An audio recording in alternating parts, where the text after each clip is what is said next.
अस्सलाम वालेकुम दोस्तों, क्या हाल है आप सभी का। उम्मीद है कि आप सब खैरियत से होंगे। आज की वीडियो में मैं आपको बताऊंगा एमएस वर्ड में मौजूद रेफरेंस के बारे में। रेफरेंस क्या है और हम इसे कैसे यूज़ करते हैं, और इसमें कौन कौन से बटन होते हैं, इनका क्या क्या काम है और इन्हें कैसे यूज़ किया जाता है। आज की वीडियो में मैं आपको ये सब बताऊँगा। तो चलें वीडियो शुरू करते हैं। मेरा नाम है मोहम्मद जीशान और आप देख रहे हैं हमारा चैनल जी कंप्यूटर स्किल्स। अगर आपको हमारी वीडियो पसंद आए तो वीडियो को लाइक किया करें और चैनल को ज़रूर सब्सक्राइब किया करें। ये आपकी तरफ से हमारे लिए एक इनाम होता है। तो चलें वीडियो शुरू करते हैं। सबसे पहले आता है रेफरेंस। रेफरेंस में मौजूद टेबल ऑफ कंटेंट्स आपको दिखाई दे रहा है। अगर आपने 3-4 चैप्टर वगैरह बना दिए हैं अपने डॉक्यूमेंट के, आप चाहते हैं कि आप कोई ऐसा एक पेज क्रिएट करें जिसके ऊपर आप ये सारी एक लिस्ट बना दें जिनमें आप कोई कंटेंट वगैरह अपना तमाम कंटेंट के नाम कर लिखते हैं, और अगर आप चाहें उस कंटेंट पर एक बार क्लिक करें तो आप उस जगह पर पहुंच जाएंगे जिस जगह पर आप जाना चाहते हैं। तो यही तरीका मैं आपको बताऊंगा कि आपने इसे इस्तेमाल कैसे करना है। तो इसका काम यही है। तो चले मैं आपको इसे इस्तेमाल करने का तरीका बताता हूँ। आप सबसे पहले अपना ये जो पेज है इसके ऊपर कोई भी टेक्स्ट वगैरह क्रिएट कर दें, क्योंकि मैं आपको अभी बता रहा हूँ तो इस वजह से मैं आपको थोड़ा सा मिसाल वगैरह दे के समझा दूंगा कि आपने इससे कैसे आपने कोई अच्छा डॉक्यूमेंट वगैरह कैसे बनाना है और इसे तकरीबन प्रोफेशनल काम कैसे करना है इस पर। तो ये सब मैं आपको बताऊंगा। तो जैसे कि मैंने एक ब्लैंक पेज और भी ओपन कर लिया है, इसके ऊपर भी मैं यही टेक्स्ट ओपन कर देता हूँ, यही टेक्स्ट क्रिएट कर देता हूँ। और इसी तरह एक पेज मुझे और चाहिए, तो मैं यहाँ से एक पेज और ब्लैंक ले लेता हूँ। जैसे कि ये भी मिल गया मुझे। और अभी मैं इसके ऊपर एक पैराग्राफ और क्रिएट कर देता हूँ। तो मुझे उम्मीद है कि आपको यहाँ तक समझ आ गई होगी। आगे मैं इंटर दबाऊंगा इसके ऊपर।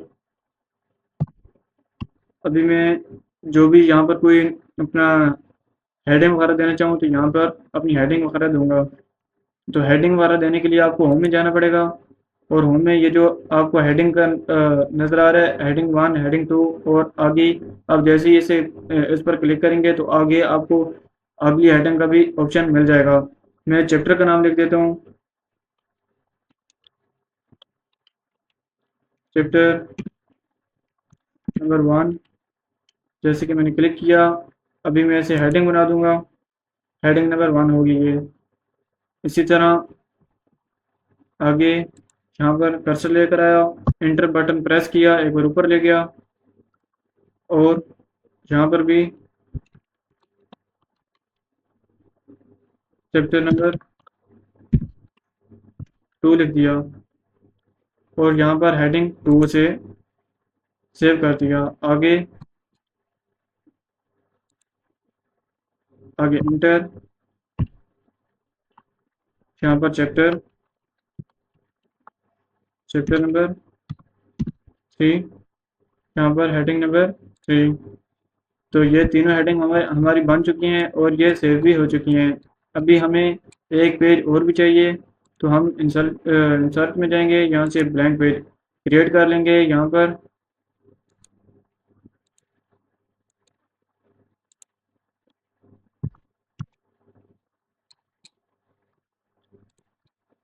अभी आपने यहाँ पर अपना जो टेबल ऑफ कंटेंट है आपने उसे यहाँ पर क्रिएट करना है। तो वो टेबल ऑफ कंटेंट को क्रिएट करने का तरीका मैं आपको बताता हूँ। यहाँ पर टेबल ऑफ कंटेंट पर आप जाएंगे, और यहाँ से आप कोई भी आपका कोई भी टेबल ऑफ कंटेंट आपने जो भी चूज़ करना है यहाँ से चूज़ करेंगे, और यहाँ से एक पर क्लिक करेंगे। और जैसे कि मैंने जो भी अपने चैप्टर नंबर लिखा था वो तीनों चैप्टर मेरे बन के आ चुके हैं। अगर अभी मैं चैप्टर नंबर 1 पर क्लिक करता हूँ तो मैं चैप्टर नंबर 1 पर चले जाऊँगा। अगर मैं अपने चैप्टर नंबर 2 पर क्लिक करता हूँ तो मैं अपने चैप्टर नंबर 2 पर चले जाऊँगा। इसी तरह अगर मैं अपने चैप्टर नंबर 3 पर क्लिक करता हूँ तो मैं अपने चैप्टर नंबर 3 पर चला जाऊँगा। तो ये मैं आपको एक बार करके दिखा भी देता हूँ। सबसे पहले मैं अपने चैप्टर नंबर 2 पर क्लिक करूँगा, 2 बार क्लिक करूँगा और इंटर बटन प्रेस करूंगा तो मैं अपने चैप्टर नंबर 2 पर आ चुका हूँ। उम्मीद है कि आपको ये समझ आ गई होगी। इसी तरह मैं एक और बार आपको ये करके दिखा देता हूँ। ये चैप्टर नंबर 1, इंटर, और ये मैं अपने चैप्टर नंबर 1 पर आ चुका हूँ। उम्मीद है कि आपको यहाँ तक समझ आ गई होगी। इसी तरह आगे आता है हमारा एड टेक्स्ट। अगर आपने कोई टेबल ऑफ कंटेंट वगैरह में अगर आपने टेबल ऑफ कंटेंट में कोई ये हेडिंग वगैरह नहीं दी, तो आप यहाँ से लेवल वगैरह भी चूज़ कर सकते हैं, 1 2 3। जैसे कि मैंने इसमें पहले ही हेडिंग वगैरह दे दिए थे, इस वजह से ये नहीं हो रहे। इस वजह से मैं यहाँ से बैक करके चेक कर लेता हूँ। उम्मीद है कि आ जाएंगे। वो पहले एक्टिव वगैरह भी हो चुके हैं, तो इस वजह से ये अभी नहीं हो रहे। तो मैं आपको बता देता हूँ कि ये भाई इसका भी ये काम है कि ऐड टेक्स्ट। अगर आपने कोई समझ के अगर आप कोई भी आपने हेडिंग वगैरह नहीं दिया, तो आपने फिर भी इसे टेबल ऑफ कंटेंट करना है, तो आप ऐड टेक्स्ट पर क्लिक करेंगे तो ये लेवल वगैरह से तरतीब खुद ब खुद हो जाएगा। और फिर आपने टेबल ऑफ कंटेंट पर क्लिक करना है, तो फिर ये टेबल ऑफ कंटेंट की तरह लेवल 1 लेवल 2 और लेवल 3 पेज नंबर के हिसाब से हो जाएगा। तो उम्मीद है कि आपको यहाँ तक समझ आ गई होगी। इसी तरह आगे आता है हमारा अपडेट टेबल्स। अपडेट टेबल्स का ये काम है कि अगर आपने कोई अपना टेबल वगैरह अपडेट करना है, तो आप यहाँ से कर सकते हैं। आगे आता है हमारा insert foot note. Insert foot note का ये काम है कि अगर आपका कोई टेक्स्ट वगैरह बीच में रह गया है, या अगर आपने कोई टेक्स्ट वगैरह लास्ट सफ़े के बिल्कुल कोने पर लिखना है, तो आप यहाँ से इंसर्ट फुट नोट यूज़ कर सकते हैं। वैसे तो ये इसलिए यूज़ होता है कि अगर आपका कोई टेक्स्ट वगैरह रह गया है, कोई मेन डॉक्यूमेंट वगैरह या कोई भी ऐसा वर्ड वगैरह रह गया है जो आपने लिखना चाहिए था बीच में, और आपकी जगह नहीं रही, तो इसलिए ये हम नीचे यूज़ करेंगे। जैसे कि अगर मैं चाहता हूँ कि मेरा ये जो कर्सर आपको नज़र आ रहा है, यहाँ से कोई वर्ड्स वगैरह रह गया है, मेरा कोई वर्ड्स वगैरह रह गया है, तो यहाँ पर मैं अपना कर्सर लाऊंगा, एक बार क्लिक करूंगा, मेरा कर्सर यहाँ पर आ जाएगा। और मैं फिर इसे इंसर्ट फुट नोट पर क्लिक करूंगा। ये कर्सर मैंने यहाँ पर रखा था, यहाँ पर क्लिक किया और ये 1 और 2 हो गए, जैसे कि ये आपको नज़र आ रहा होगा। इसके आगे जगह नहीं थी, इस वजह से ये 1 और 2 हो गए। मैं कंट्रोल जी करता हूँ और ये 1 आपको छोटा सा नज़र आ रहा होगा। ये जो भी टेक्स्ट वगैरह हमारा होता है, ये उसके आगे 1 लिख दिया जाता है।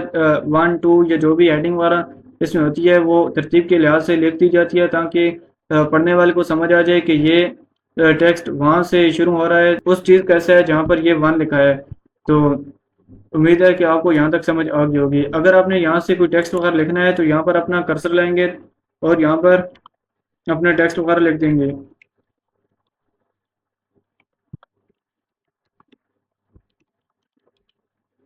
ये जैसे कि मैंने अपने चैनल का नाम ही लिख दिया है, जी कंप्यूटर स्किल्स। अगर आप अपना कोई टेक्स्ट वगैरह लिखना चाहते हैं, तो आप यहाँ से लिख सकते हैं। और ये सेव हो चुका है। और यहाँ से अगर आपकी ये जो एरर देता है नीचे रेड कलर का, ये एरर वगैरह अगर आपको लगे कि ये बिल्कुल दुरुस्त है और ये फिर भी गलत एरर दे रहा है, तो आप यहाँ से इग्नोर ऑल कर देंगे, तो ये एरर वगैरह ख़त्म हो जाएंगे। काफ़ी लोगों की ये एरर वगैरह आ जाते हैं, तो इस वजह से कि मैंने आपको ये भी बता दिया है। आगे आता है हमारा इंसर्ट एंड नोट। तो इंसर्ट एंड नोट का भी यही काम है जो इंसर्ट फुट नोट का है। इस वजह से टाइम वेस्ट नहीं करते, तो आगे आते हैं हम। आगे आता है next foot note. Next foot note का ये काम है कि अगर आपने कोई एंड नोट या फुट नोट वगैरह एक्टिव वगैरह किया है, तो आप नेक्स्ट फुट नोट से अगले फुट नोट पर जा सकते हैं। इसी तरह आगे आता है शो नोट्स। आप यहाँ से अपने तमाम नोट्स वगैरह शो कर सकते हैं। इसी तरह आगे आता है इंसर्ट साइटेशंस। इंसर्ट साइटेशन का ये काम है कि अगर आप किसी किताब, वेबसाइट या किसी लिंक वगैरह का हवाला वगैरह देना चाहते हैं, तो आप यहाँ से वो दे सकते हैं।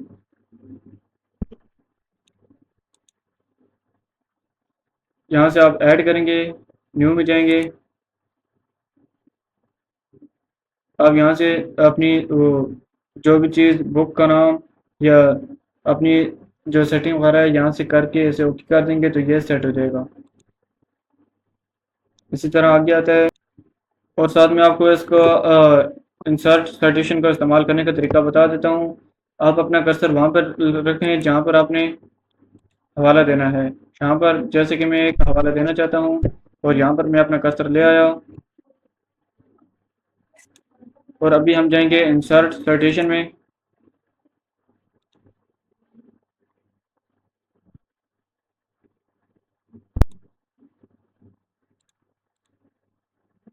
ऐड न्यू सोर्स, यहाँ पर क्लिक करेंगे। यहाँ पर सोर्स की जो भी मालूमात वगैरह है वो हम लिखेंगे। जैसे कि मैं कोई भी लिख देता हूँ बुक का नाम।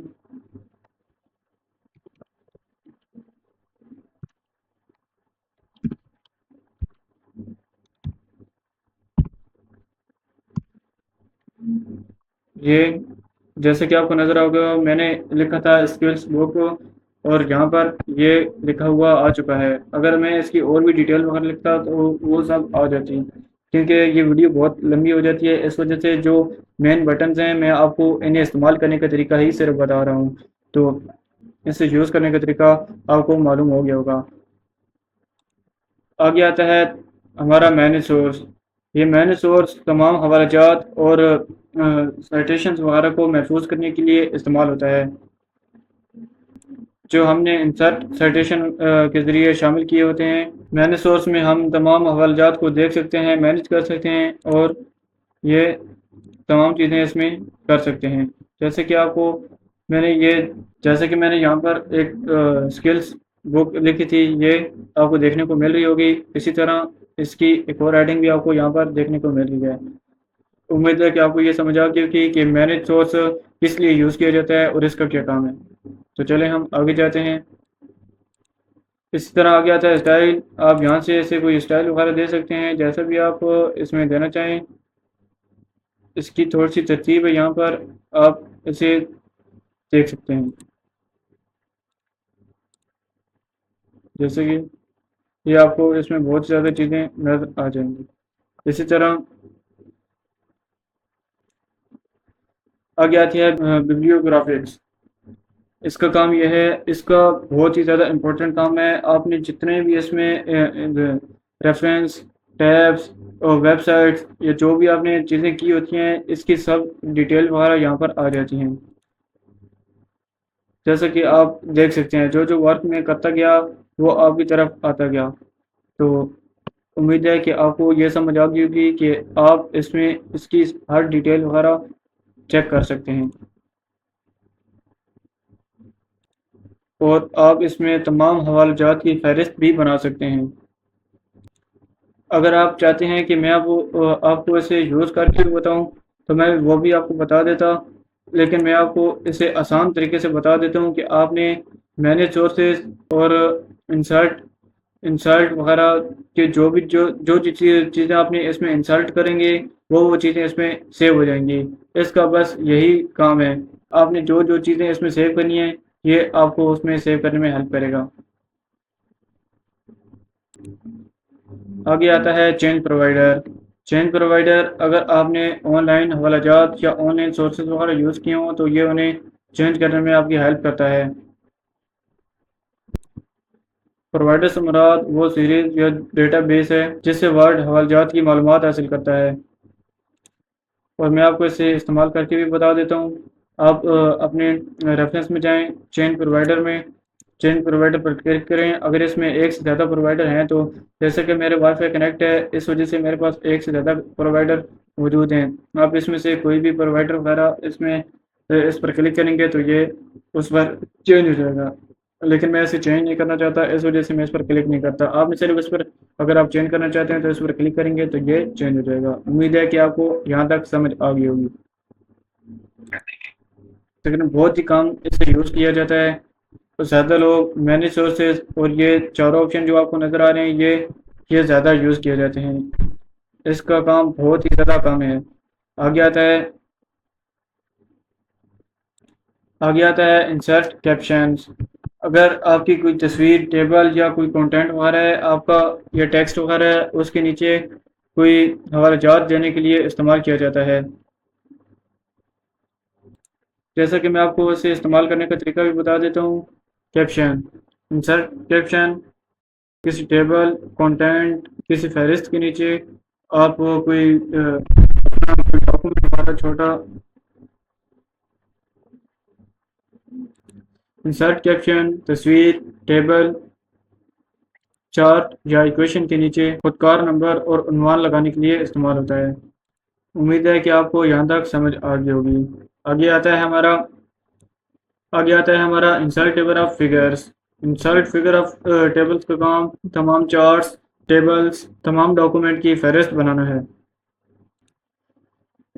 लेकिन इसे इस्तेमाल करने के लिए आपको अपनी तस्वीर या टेबल वगैरह पर इंसर्ट कैप्शन लगाना ज़रूरी है।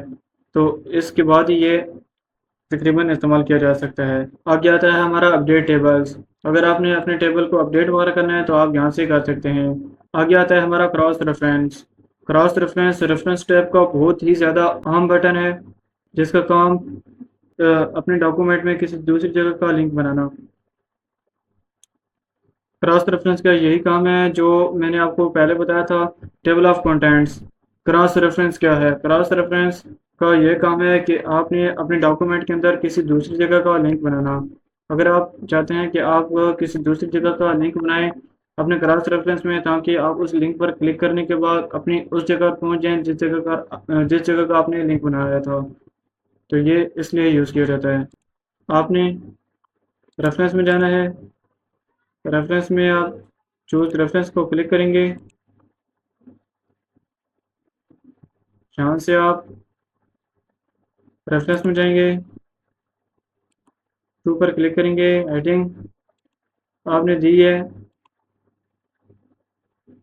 नेक्स्ट करेंगे और यहाँ से आप क्लिक करने के बाद इंटर प्रेस करेंगे तो ये हमारा जैसे कि वो पेज नंबर 2 था, ये जैसे कि पीछे लिखा हुआ है पेज नंबर 2, और ये हम पेज नंबर 2 पर आ चुके हैं। वो कर्सर असल में यहाँ पर रह गया था ना, इस वजह से ये मेरा यहाँ पर ही वो टेक्स्ट वगैरह पेस्ट वगैरह भी हो गया। वो पहले मैंने एक टेक्स्ट लिखा था, इस वजह से वो टेक्स्ट इसके साथ आ चुका है।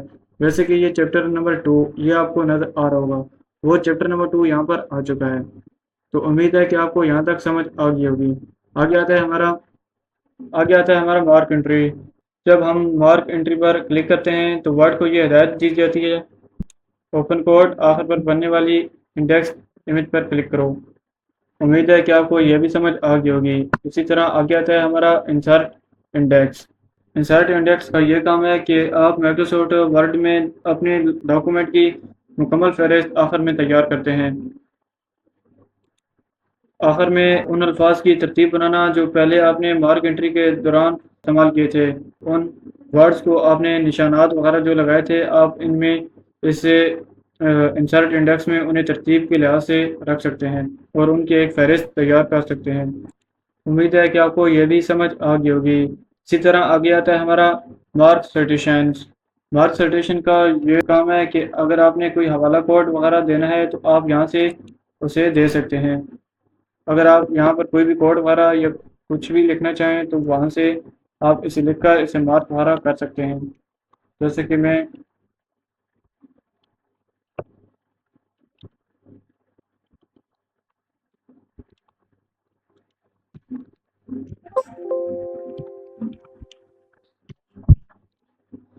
जैसे कि मैंने एक नाम लिख दिया अली।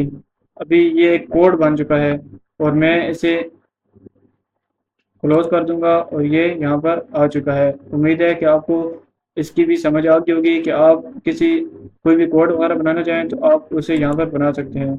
अगर मैं इसमें कोई और भी कोड वगैरह बनाना चाहूँ तो यहाँ से बना सकता हूँ, जैसे कि आप देख सकते हैं कि मैंने जी कंप्यूटर स्किल लिखा है और ये मेरा चैनल का नाम है और ये एक कोड बन चुका है। उम्मीद है कि आपको ये भी समझ आ गई होगी।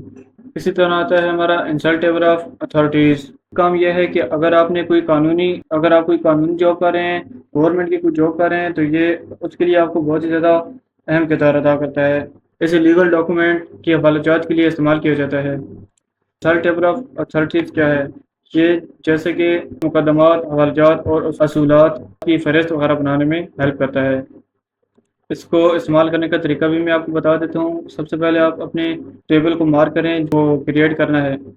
इसे इस्तेमाल करने का तरीका मैं आपको बता देता हूँ। सबसे पहले आप अपने टेबल को मार्क साइटेशन, और इसके बाद आप अपने रेफरेंस में आएँ, टेबल ऑफ अथॉरिटीज़ में आएँ। उसके बाद आपने फिर आपने इंसर्ट टेबल ऑफ अथॉरिटीज़ को मुंतखब करना है और ये जो डायलॉग बॉक्स है इसमें आपने अपनी तरजीहात वगैरह सेट करनी है और फिर इसे ओके कर देना है और ये सब कुछ सेट हो जाएगा। अगर आपको कानूनी मामलात में ये फीचर चाहिए तो आपके काम में बहुत ही ज़्यादा हेल्प करेगा। उम्मीद है कि आपको ये समझ आ गई होगी। जैसे कि मैंने इसमें कोई चीज़ ऐड नहीं की थी, मैंने सिर्फ आपको बताने के लिए ये ऐड कर दी थी। तो चलें आगे आता है हमारा अपडेट टेबल्स। जैसा कि मैं आपको पहले भी 2 बार बता चुका हूँ कि यहाँ पर भी मैंने आपको बताया था कि इसका क्या काम है और यहाँ पर भी मैंने आपको बता दिया था। अपडेट टेबल का काम टेबल को अपडेट करना है।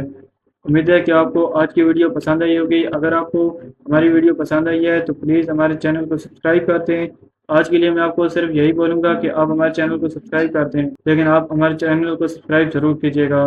तो चलें मिलते हैं अगली वीडियो में, तब तक के लिए अल्लाह हाफिज़।